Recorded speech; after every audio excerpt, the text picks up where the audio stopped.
Salam alaikum. Bonjour. Donc, un autre exercice sur la désintégration du radion. Donc ici, j'ai trois exercices. Donc, je vais essayer de commencer par le premier. Alors, donc, c'est un exercice destiné à la fois aux élèves de PC et sciences maths.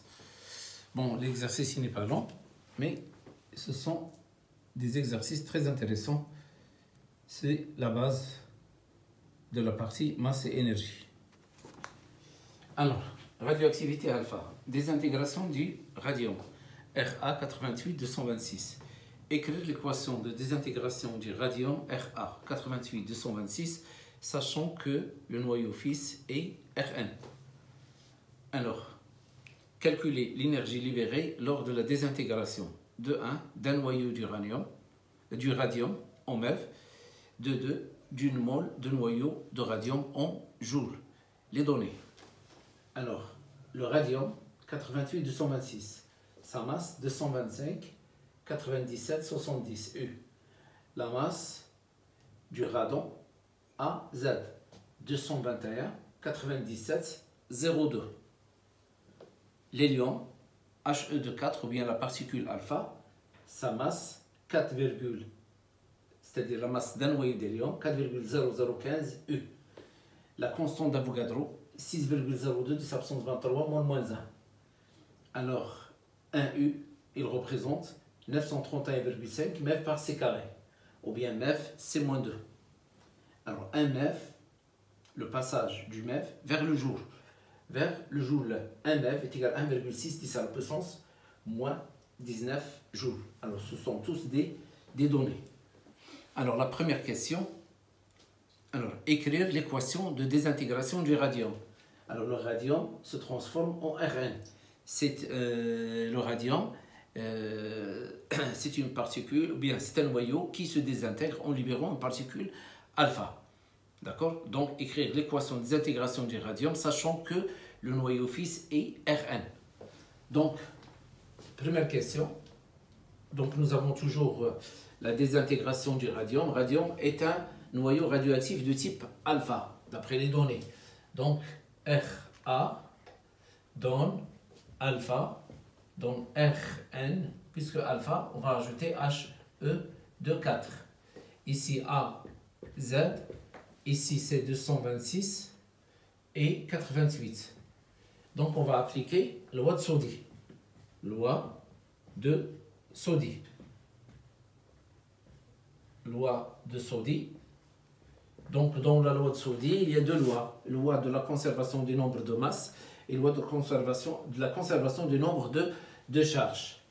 Donc, 226. Alors, 226 est égal à A plus 4. Est égal à A plus 4. Et 88 est égal à Z plus 2. 88 est égal à Z plus 2. Alors, on cherche A est égal à 226 moins 4. 226 moins 4, elle est égale à 222. On cherche Z est égal à 88 moins 2. 88 moins 2, donc elle est égale à 86. Donc, l'équation devient Ra 226 88 donne Rn 86 222 plus He de 4.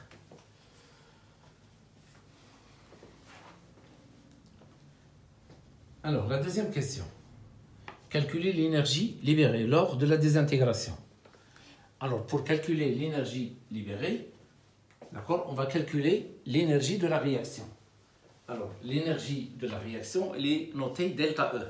Et l'énergie libérée, c'est sa valeur absolue. Donc, je vais effacer pour avoir de l'espace. Voilà.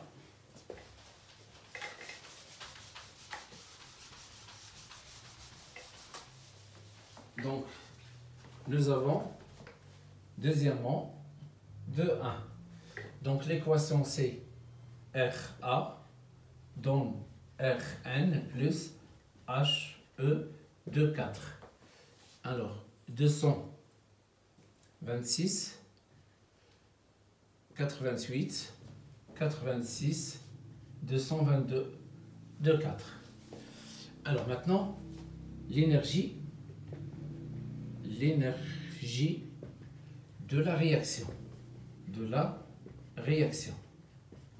Réaction est de point delta E est égal delta M C carré. Alors le delta M, c'est le défaut de masse de la réaction. Alors défaut de masse de la réaction, défaut de masse de la réaction. Le point delta M est égal à la masse de Rn, c'est-à-dire la somme des masses des produits, plus la masse de He, moins la masse de Fa. La masse de Rn plus la masse de He moins la masse de Fa. Alors, on va remplacer le Rn 221,97,02, 221,97,02 plus 4,0015 moins 225,97,70. Donc, ça c'est toujours delta M. Donc, delta M égale. Alors, donc, en faisant le calcul, alors, 221,97,02 plus 4,0015, alors moins 225,97,70. Alors ça donne moins 5,3, 10 absence, moins 3. Moins 5,3, 10 à la puissance, moins 3. Alors moins 5,3, 10 à la puissance, moins 3, U. Alors on va la transformer en f par c carré. Donc c'est moins 5,3, 10 à la puissance, moins 3 fois 931,5 MeV par c carré. Donc fois 931,5 est égal. Alors c'est à peu près moins 4,94. Donc delta M est égal à moins 4,94 MeV par c carré. Alors maintenant, delta E. Delta E est égal delta M c carré est égal moins 4,94 MeV par c carré fois c carré. On simplifie c carré avec c carré. Alors, il reste moins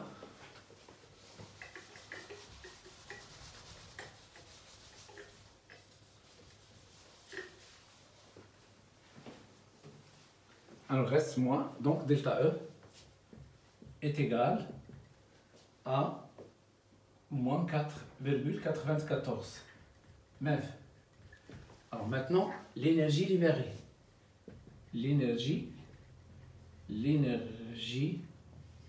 libérée. Donc ici, par la désintégration d'un seul noyau. Libérée par la désintégration. Intégration d'un seul noyau. D'un seul noyau. Donc, et E libre est égal à la valeur absolue de delta E. La valeur absolue de delta E. Donc, E libre. Bon, on utilise libre au lieu de L pour ne pas la confondre avec l'énergie de liaison. Donc, est égal à 4,94 MeV.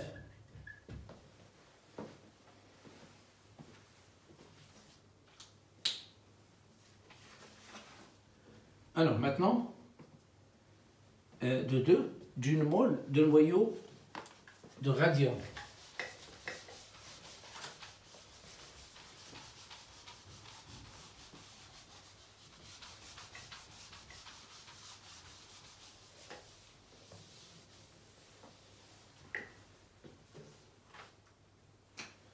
Alors, de 2.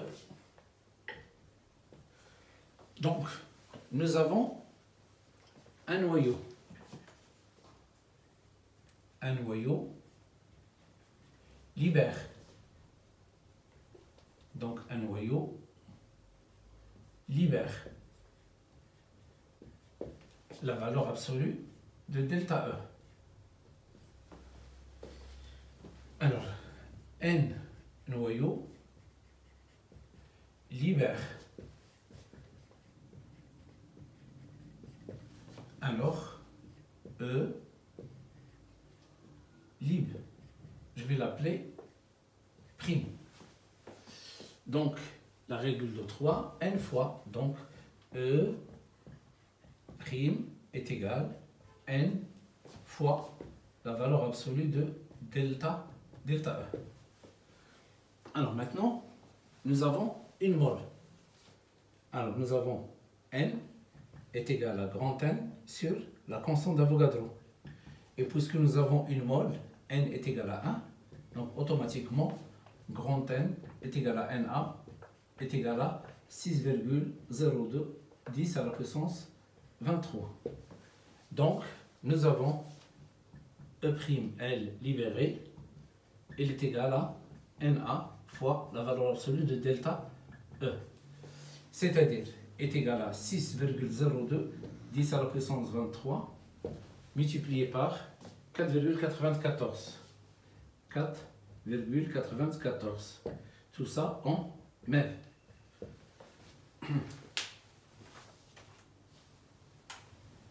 Donc, 6,02 10 à la puissance 23 multiplié par 4,94 est égal à 2,97 10 à la puissance 24. 2,97 10 à la puissance 24. Alors, MEV. Alors ils ont demandé de calculer celle-là en joules. Donc, nous avons un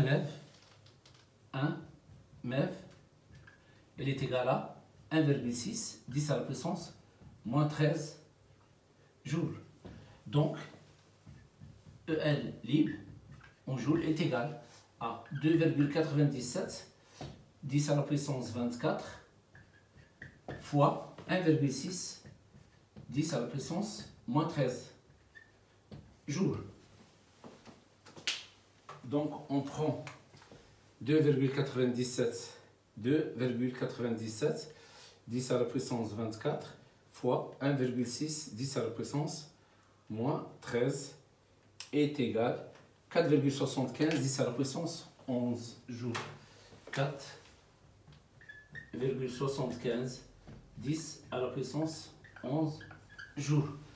Donc, c'est la fin de cet exercice. Vous voyez ici que cet exercice nécessite les calculs. Donc, il faut savoir travailler avec la calculatrice. D'accord? Il ne faut pas laisser les calculs à part. Là, cette partie, la partie application numérique est très importante. À la prochaine, Inch'Allah.